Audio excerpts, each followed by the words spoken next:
الله الرحمن الرحيم. بعد البسملة والحمدلة والصلاة أحوال الجد الصحيح. حضرت مصنف رحمت الله علیہ دنن والا سبق نمبر 5 کی دی جد صحیح والا حالات د خای جد من نیک الصحیح من صحیح معنا څه شدا اغه نیک څه دی اغه په مانس کی خزه نوی رغلی ماغه تل شي جد صحیح لکه سړی د خپل اباجان د دی اباجان ولکم اباجان شي پلار هغه تل شي جد صحیح. اوس دې د جد صحیح شولو د پلار په شوندې د سیوا د څالور مسالونه په څالور مسلو کې د اباجان نه د بدالي ترتیبي بیا شوندې نه کسو ته ګوري. والجد الصحیح صحیح نیک کل ابي د پلار په شوندې د څکل پلار نوي الا فی 4 مسائل ها څالورو مسلو کې بیا د نیکه د پلار په شوندې نه وسنذکرها د کومې څالور مسلې دي چې ته نه ذکر وکړه که ذکر مکې مختصرا شورټ کټ حقیقي ځای دي مختر روان ده. وسنذکرها فی مواضعها ان شاء الله تعالی ته ذکر کوي په خپل ځایونو کې ماغزې بیا زده کوي. اوس ګورئ د ته حالتونه کسته وته یو حالت دا د ويسقط الجد بالاب سنیکه دی پلور په واجبندې ساقط کیږي کله څه یو مړه وشولو دی هغه ولا پلورا موجود ده نیکی موجود ده مثلا پرېدا پردي خال بچر کو زه مړ شول پلور ما ژوندی ده نیکه ما ژوندی ده نه د مو نه کوم میراث کا پاتې شو نه دا به نیکه ته نه میلیږي پلور ته به میلو شي ځکه څه پلور مو ته ډېر نږدې ده د خپل نیکه نه لأن الابا دا پلور اصل دا مو د پاره اصل ده ایمو د پاره جړ د بیخ بنیاد ده زه د هغه څونګه نن کاټ شول روا غورځېدل کوزه وچه شوله کومه ویښ کې سټه د هغه ته پیدا دوره نه رسېږي لکه څومره پوسه سټه ده ماغې ته پیدا رسېږي. فی قرابة الجد الی المیت څه د نیکه ته دا سړی نږدې لکه زه نږدې یم ورته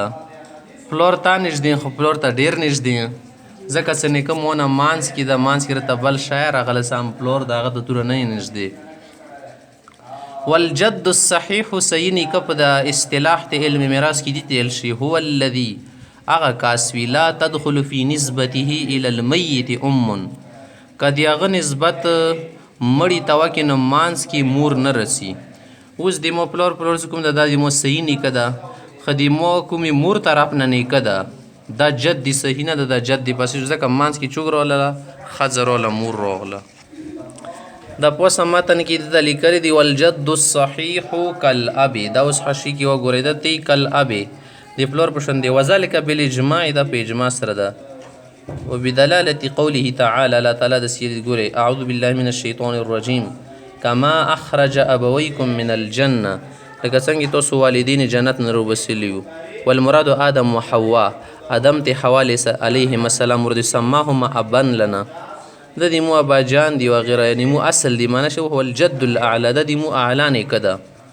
ټول اول نیک مو دی انده د کان الجد الاعلى ابن سکل مو اول نیک مو د پاره پلور ګرځي فلا يكون الجد الادنى ابن نه آیا دینه کشرون نیکونه به مو پلور نه ویل کسه کان اولاد خبیاوی کان اولمن د خبیاوی وقول تعالى حاكيا عن يوسف عليه السلام الذي يوسف عليه السلام فباري کې کسه واتبعت ملة آباء ابراهيم واسحاق ويعقوب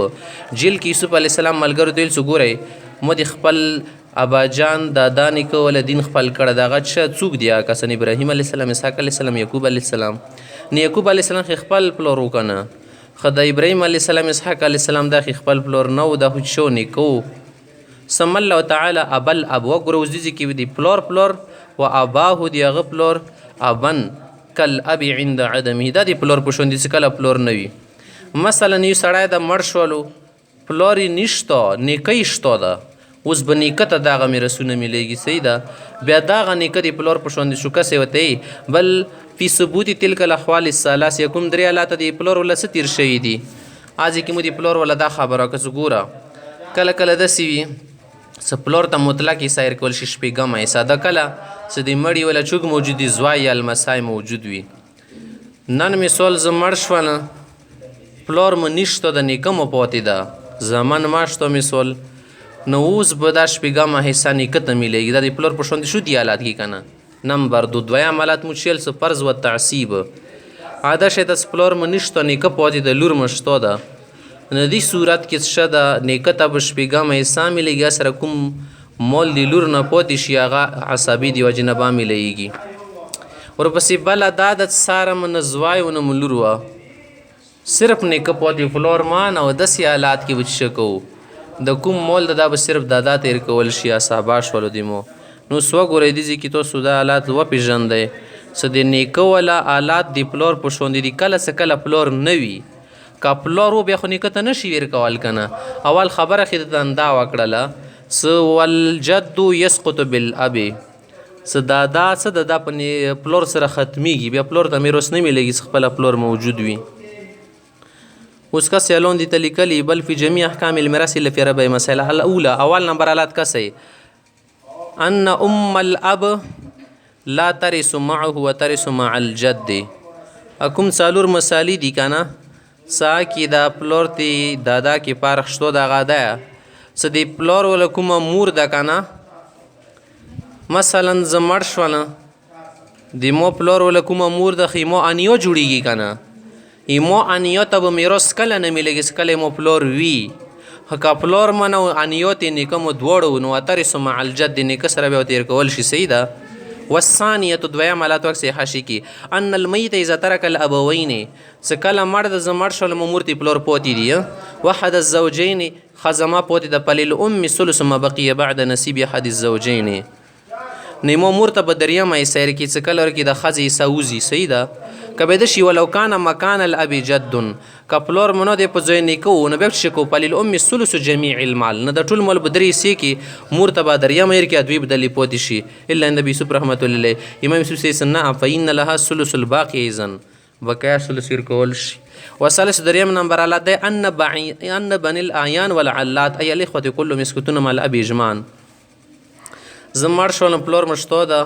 نڅ کله پلور موجودی د نور مو کوم ورونه څه دي پردي ورونه شو مور طرف نه شو پلور طرف نه شولو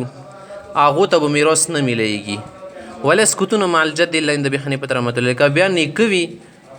نیکه حالات کې بیا د نه سکت کېږي ځکه ورونه بیا نیکه نه نږدې شولو امام صاحب څه نه بیا سکت کېږي نیکه څه وي ورونو ته نه میلیږي والرابعه څلورم نمبر حالات دی ان ابا المعتق مع ابنه یاخذ سدس الولاء عند ابي یوسف رحمة الله علیه د کوم سړي غلام آزاد کړی دی ولا پلور پوتې وو ناغه ته به د زوی سره شپږمه حصه دی والا ولا میلیږي والا دی تیل شي کوم پوتې شي دی وليس للجد ذلك خو نیکه ته نه شرک ول بل ولو كله للابن دا به ټوله زوی ته ورکول شي نو ځکه تیس ولا فرق بینهما ای بین الاب والجد عند سائر الائمه سوا ابو یوسف رحمة الله علیه د دادا ته نیکه ته کې څه فرق نشته سوا د امام یوسف صاحب نه